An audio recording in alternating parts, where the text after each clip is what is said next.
Canada, well, let's go, no. I've got a hairdressing license. So thanks so much for coming in. I know it's a little tight here, we apologize for that. And I'll do my very best to show both sides. When we're working, I had our model come out, and just some of you are aware of this, but like I do all the dresses that are in my shows. So this is you know, sometimes like a football jersey kind of got little holes and stuff in. This is just stretchy nylon, and I glued each one of these pearls. So it shows you what a full life I have when I'm not here. Anyway, okay. The reason why I bring that up is that all of you are so creative and have different things, and you know, younger kids are coming into the industry and stuff when you're trying to, you know, dress up and party. There's so many different ways that you can put your own signature on stuff, and it's kind of a really fun way. I'm going to take her here and first just give her a very simple chignon. I'm not going to repeat a lot of the looks that we did yesterday, but this is just with one section of hair. And when we draw the hair back, when I first started hairdressing, it would take me longer to make a ponytail than it would to do the whole updo, because one side would go in and the other side would fall off. So I just want to show you something. When we gather the hair up, I go with the brush narrow, see it's vertical up the back like that, to the point where I want the chignon to start. In this case, it would be the occipital bone. This hand right here, every time I put the brush on the hair, I'm pushing this hand towards the head and only open it when the hair comes to it, and then close my hand again. I know this seems really basic, but I only have to brush the hair once. And when I do this side, it's the same thing. I'm pushing this against the head and just opening it up for the hair to come in. I'm going to take all her hair and gather it in one section like this. Oh, sorry, I'm not taking any calls this morning. I'm busy. Okay, and I'm going to take one big bobby pin. I'll show you this. One big bobby pin, it's a 3-inch bobby pin, and put over that whole section like that. I'm squeezing the pin legs together so that the hair can't fall out. Now you can do this in as many sections as you want, but watch when I grab the tail of the hair, lift it up, and turn it over. It just lays against the head. Now see how those pin legs are open? I'm going to take a second bobby pin and close them with the next bobby pin like that. And take another bobby pin and cross over top of that. So you're not trying to hide your bobby pins, you're putting it right on the surface. But this hair, you can tell from where you're sitting that this hair is in there. You don't want to worry about your bobby pin sticking up or anything like that. But you do. You know, every professional kid should have pliers in it to snip off the head. Okay? So, but I'm going to spray her hair lightly, and notice I'm not spraying the whole head. I just spray one side lightly, and then count to 5 so that your spray will settle down a bit. And then put your comb flat against the head and make a nice, long, smooth stroke. This gives you a really natural finish to the hair, but no hairspray lines.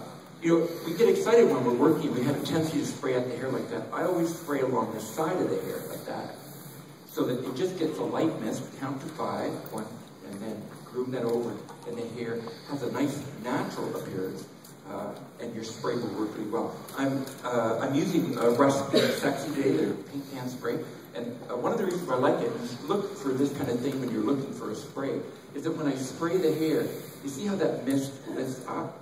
If you spray your hairspray and the mist just goes down like this, it's too heavy for working spray. So try to find a nice, light, dry mist and spray it along the surface rather than right at the hair. And I think that you really like that. Now, I want to keep this chignon as simple as possible. So all I'm going to do is take the ends. I don't want to have to tease or anything. This could be more like a daytime or a simple wedding chignon. And I'm going to put a bobby pin across the whole thing, about 5 inches out from the head like that. And all I'm going to do, because I want this low, okay, just like that, I'm going to pull the end down and step over and slide the bobby pin up along the scalp. The trick of holding the hair in place is not to look at it after you put the first pin in. How many of you already now will be putting up the second time because you looked at it? So it takes a second bobby pin to cross over that first bobby pin to make the hair lock in place like that. Okay? Now, if this is, now I didn't tease this or anything, but can you imagine how much larger you can make these if you tease them up first?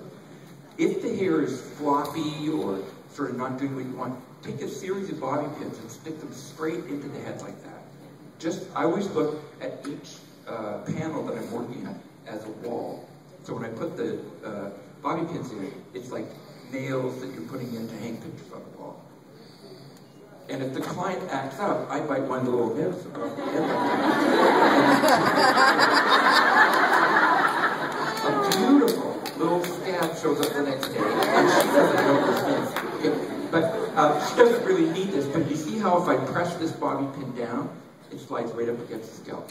Press this down and slide it up along the scalp. So all these bobby pins are crisscrossed right at the base of your style. So you can really be assured that that's going to hold in. Okay? So the end of the hair, okay, all I did, just to explain to you over here, is I took the bobby pin that's going up, turned it over like this, and when you turn the hair over, the ends of the hair go the opposite way, so this next piece is going to come back this way. Right? So if you're thinking, oh, geez, I don't know, you just divide the ends into more sections. Okay? We can do this in 2 or 3. Now, I want to be able to cover up that little bit of pin, and I'll show you how to do that. Every time you change direction from the hair, be sure to tease it at the base, 3, 4, 5, 6, 7, 8, 9, 10, 11, 12. So that you see how that adds volume to that little section right there. A lot of times when we make curls or formations, we get a beautiful end shape, but it flops down at the base. So always try to remember to do that, and we'll just tease this out towards the end. Now, I don't care about your phones. It doesn't bother me. It's the person sitting next to you that gets annoyed. So you just make your own determination. Okay. I'm going to take just a little tiny corner off the side of that piece right here. So watch what happens when I smooth this across, and for you over here too. When we're teasing, the whole trick is to not tease with big strokes. Do you see how the comb touches my fingers each time like that? So they're little short strokes. And when you want the hair to move, or if you want to make a wave formation or something, you simply move your body in the direction that you want the shape to go. And that's what makes the hair get a nice hug like that. Okay? So we'll just smooth this over. And try to make it, this is really a simple one, but try to make it look as difficult as possible to your client. Okay?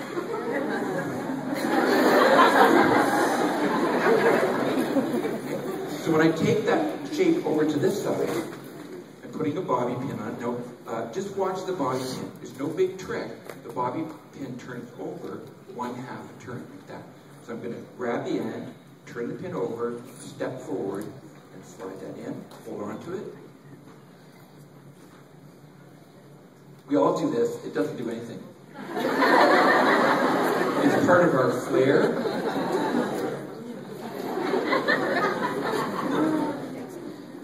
Okay, and crisscross that body pin.